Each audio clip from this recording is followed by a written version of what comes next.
Assalamualaikum warahmatullahi wabarakatuh. Jumpa lagi dengan saya pada sore hari ini. Alhamdulillah saya sampai di tempat penelusuran makam keramat Mbah Wali Klur yang terletak di Desa Wonokerto, Kecamatan Bandar, Kabupaten Batang. Beliau salah satu leluhur kita yang menyebarkan agama Islam di tanah Desa Wonokerto, Kecamatan Bandar, Kabupaten Batang. Beliau juga cikal bakal berdirinya Desa Wonokerto dan menyebarkan agama Islam dengan cara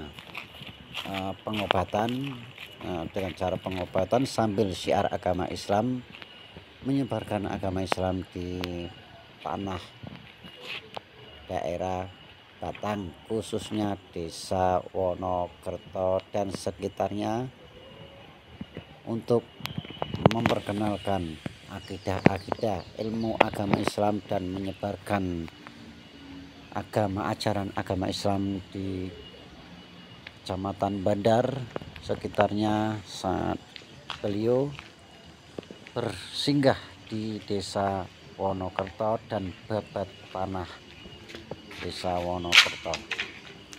Keahlian beliau adalah dengan pengobatan, serta beliau bisa mencarikan solusi terkait pertanian, cara bertani, cara untuk bisa mengairi sawah dengan cara mencarikan aliran air untuk persawahan, perkebunan warga sekitar. Dan ini kalau kita telusuri itu Mbah Wali Klur masih ada kaitannya. Kalau sepemahaman itu beliau adalah Syekh Abdurrahman yang bernapak tilas ataupun melalang buana menyebarkan agama Islam di tanah Jawa, khususnya di daerah Pantura, Pantai Utara dan sekitarnya, untuk memperkenalkan budaya serta memperkenalkan sejarah Islam, menyebarkan agama Islam, serta mendedikasikan untuk bisa mencintai bangsa kita. Inilah letaknya, makamnya bersih, sejuk banget. Tujuan kita ziarah kubur, ziarah makam aulia, wali-wali Allah Subhanahu wa Ta'ala, makam leluhur kita, semata-mata hanya untuk memperkenalkan sejarah makam leluhur kita, memperkenalkan agar generasi penerus bangsa nggak kehilangan sejarahnya. Kalau bukan kita, siapa lagi? Kalau bukan sekarang, kapan lagi? Mari kita guyub rukun untuk menjaga makam keramat leluhur kita, aulia wali Allah Subhanahu wa Ta'ala yang ada di Nusantara ini. Jangan sampai ada oknum yang tidak bertanggung jawab memanfaatkan demi kepentingannya pribadi. Jangan sampai ada orang asing yang memanfaatkan ataupun mengakui leluhur kita adalah leluhur mereka. Terus dikaburkan pengaburan sejarah leluhur kita, mengakui bahwa leluhur kita itu leluhur mereka. Jangan sampai terlambat. Sebelum terlambat, kita jaga dan rawat cagar budaya makam leluhur kita yang ada di Nusantara ini. Kita bukan menyembah kuburan ataupun pengabdi kuburan. Kita beriman kepada Allah Subhanahu wa Ta'ala, semata-mata hanya Allah Subhanahu wa Ta'ala. Mari kita kesampingkanlah ego ataupun perbedaan pemahaman yang berbeda. Kita bersatu guyub rukun menjaga, merawat makam leluhur kita yang ada di Nusantara ini. Karena jangan sampai ada pengaburan sejarah leluhur makam leluhur kita, sehingga kita nanti sebagai warga pribumi terasingkan. Kita mendengarkan penjelasannya dulu. Assalamualaikum warahmatullahi wabarakatuh. sahabat semuanya yang dirahmati oleh Allah Subhanahu wa taala. Alhamdulillah saya bisa sowan hadir bertafakur bermunajat kepada Allah Subhanahu wa taala di pusaran petilasan. Kalau orang umum membicarakan makam, cuma ini petilasan. Saya lihat ini untuk transit beliau yang namanya Mbah Kanjeng Syekh Abdurrahman ataupun Mbah Wali Kulur yang terletak di Desa Wonokerto, Kecamatan Bandar, Kabupaten Batang. Beliau adalah seorang penyebar agama Islam, syiar agama melalang buana transit, ada yang di daerah Wonotunggal. Beliau melalang buana menyebarkan Islam yang ada di khususnya di Kota Batang, Kabupaten Batang. Ada petilasan-petilasan beliau, salah satunya di sini untuk transit, berzikir, bertafakur kepada Allah, bermunajat kepada Allah Subhanahu wa taala. Tujuan saya ke ziarah makam semata-mata bukan menyembah kuburan, bukan menyembah makam, bukan mengabdi makam ataupun kuburan.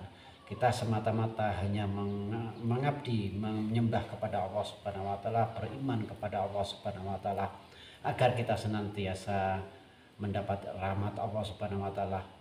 Dan sehingga yang pertama tujuannya kita bisa edukasi, memperkenalkan makam leluhur kita, sejarah-sejarah makam aulia wali Allah yang ada di Nusantara ini, khususnya di Kota Batang, Kabupaten Batang, agar generasi penerus bangsa nggak kepaten obor ataupun kehilangan sejarah. Tujuan yang pertama yaitu kita agar selalu introspeksi diri bahwasanya semua yang hidup pasti akan mati, kita juga akan mati.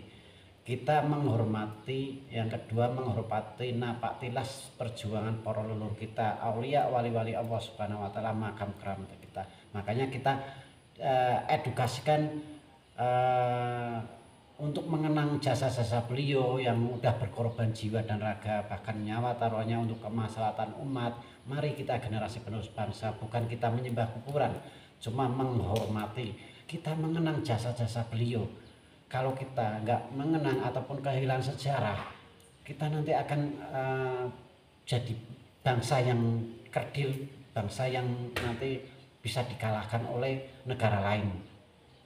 Jangan sedikit syirik dan sesatnya, kita dikeluarkan konteks syirik dan sesatnya. Rasulullah SAW pernah juga berziarah ke makam kuburan orang yang meninggal, didoakan, dikasih potongan daun kurma. Itu juga dilakukan ziarah kubur, ziarah makam, itu Rasulullah sudah melakukannya. Kalau kita bicara bid'ah, ya namanya bid'ah itu banyak, bid'ah dolalah dan bid'ah hasanah.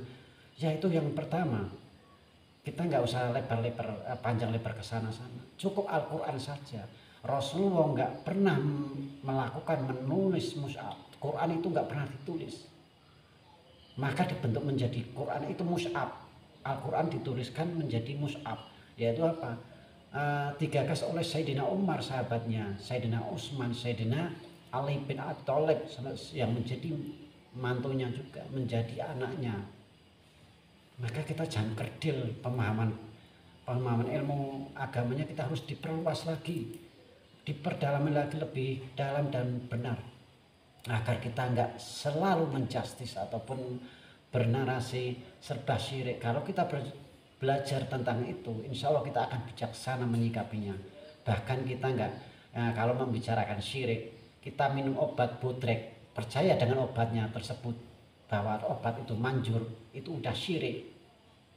Hanya Allah yang bisa mengobati kita, penyakit kita. Kita pergi ke kiai terus minta doanya, kita percaya, terus menganggap doa kiai tersebut, ulama tersebut, ustadz tersebut doanya manjur, kita udah percaya sama kiai tersebut doanya. Kita itu juga syirik kepada makhluknya. Maka pahamilah kata-kata syirik. Pergi ke dukun, kalau tujuannya innamal a'malu biniat, segala perbuatan itu tergantung niat kita, bukan karena sesuatunya. Asal tujuannya baik, kita support. Maka mari kita sebagai generasi penerus bangsa, khususnya yang muda-muda. Jangan sampai kita kehilangan sejarah-sejarah kita yang penting, yang sangat hebat, yang sangat luar biasa para leluhur kita. Jadi bukan siapa-siapa lagi. Kalau bukan kita, siapa lagi yang menjaga? Mari kita jaga dan rawat cagar budaya makam leluhur kita, makam keramat aulia wali Allah Subhanahu wa taala yang ada di Nusantara ini, agar kita nggak kehilangan sejarah yang sangat hebat. Jangan sedikit menyalahkan amalia orang lain. Kita belajar pada diri sendiri, gimana caranya agar lebih baik dari yang kemarin dan yang kemarin lagi. Yang kedua, bahwasanya kita suatu saat akan mati. Kata-kata makam ini kuburan ataupun petilasan itu hanya jasad yang dipendam. Makam itu namanya derajat, bahasa Arabnya makom. Makam itu kan suatu bentuk tingkatan derajat manusia di hadapan Allah Subhanahu wa taala. Bahwasanya seorang wali begitu mulianya di hadapan Allah. Buktinya orang awam udah menilai beliau udah meninggal, tapi tempat keramatnya disiarahi beribu-ribu manusia, bahkan menghidupi manusia yang jualan. Itu makam itu derajat wali begitu luhur, begitu mulia di hadapan Allah. Maka jangan kita berhenti karena makamnya tersebut ataupun kuburannya wali, tapi kita mencari makam kita sendiri di hadapan Allah Subhanahu wa taala agar derajat kita lebih juga mulia di hadapan oleh Allah, seperti Allah memuliakan wali-wali beliau. Jadi kita juga ingin mulia di hadapan Allah, bukan mulia di hadapan manusia. Gimana caranya? Tafakkur, bermunajat kepada Allah. Kata Allah, berzikirlah, uslah di tempat yang sunyi, sepi, untuk mendekatkan dirimu pada diriku. Itu Allah yang menyuruh, bukan berarti ziarah ataupun berzikir di makam nggak boleh. Berzikir harus di musola, di masjid.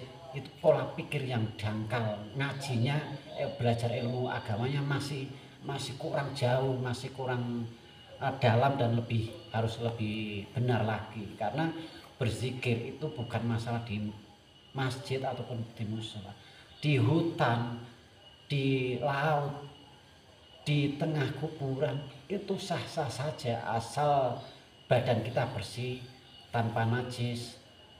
Khususnya batin kita jangan sampai najis juga. Pola pikir yang dangkal seperti itu, maka kita jangan pernah hadir di dalam batin kita. Belajar ngaji, belajar agama lebih dalam, seperti berenang di permukaan sungai. Jangan cuma permukaan, selamilah sungai tersebut. Di dalamnya sungai itu ada apanya lagi, biar kita lebih bijaksana dalam menyikapi kehidupan di dunia ini, di alam semesta ini, bumi ciptaan Allah Subhanahu wa taala, rahmatan lil alamin, kasih sayang alam semesta. Allah itu enggak membedakan hambanya, Allah itu enggak membedakan makhluknya. Kenapa kita yang berlumur dosa membedakan aliran sana, aliran sini, bahkan menilai orang Kristen itu jelek, kita yang merasa paling benar? Allah Subhanahu wa taala berfirman kepada umat Islam, orang yang beriman, ya ayuhan nasu taqullah, hai orang-orang yang beriman, bertakwalah kamu kepada Allah. Selain Islam, Allah pun berfirman, ya ayuhan nasu taqwa na'budu rabbakum, hai hambaku, sembahlah kamu kepada Tuhan. Orang Kristen, Tuhan yang Esa. Esa itu berapa? Satu. Kalau kata Allah, yaitu aku sendiri. Terus Buddha, Sang Yang Widi, penguasa alam semesta. Kata Allah Subhanahu wa taala, yang menguasai alam semesta itu siapa kalau bukan diriku? Kata Allah, sombong adalah bagian Allah, bukan kita sebagai makhluk yang lemah. Kalau ada orang yang angkuh, dinasehatin, dikasih meluruskan bareng-bareng, ayo, tapi nggak pernah, malah angkuh, malah kadang sifat itu membenci yang menasehati, kalah sama iblis. Iblis itu udah pernah masuk surga, diusir dari surga gara-gara kecongkaan, angkuhnya, sombongnya. Lah kita hamba yang penuh berlumur dosa, belum pernah menikmati yang namanya surga akhiratnya, tapi kita udah congkak sombong pada sesama. Ingat, kita sadar diri, kita hanya numpang. Dunia ini hanya jembatan menuju akhirat. Maka jangan hiasi, jangan bikin istana di jembatan. Nggak mungkin suatu jembatan yang kecil dibikinkan istana. Nanti urusan istana surgawi dari Allah Subhanahu wa taala. Maka kita belajar untuk bijaksana dalam menyikapi alam semesta. Kita beribadah bukan karena surga, kita beribadah bukan takut ke neraka, tapi kita ibadah hanya Engkau ridhamu ya Allah. Jangan pernah kau palingkan mukamu kepadaku ya Allah. Seandainya saya beribadah kepadamu hanya minta ridhamu, saya enggak peduli antara neraka dan dosa. Masuk surga saya enggak peduli, masuk neraka saya enggak peduli. Hanya ridhamu, lillamu yang aku minta darimu ya Allah. Cukup sekian, mari kita bahwasanya kita generasi penerus bangsa, agar kita nggak kehilangan sejarah, mari jaga dan rawat cagar budaya situs keramat makam aulia yang ada di Nusantara ini, khususnya oleh Allah ada di Nusantara ini. Kalau bukan siapa lagi, kalau bukan sekarang kapan lagi. Cukup sekian, apabila ada kata-kata kurang berkenan bagi semuanya, saya mohon maaf yang sebesar-besarnya. Saya Ustadz Surya Lapsi. Wabillahi taufiq wal hidayah. Wassalamualaikum warahmatullahi wabarakatuh.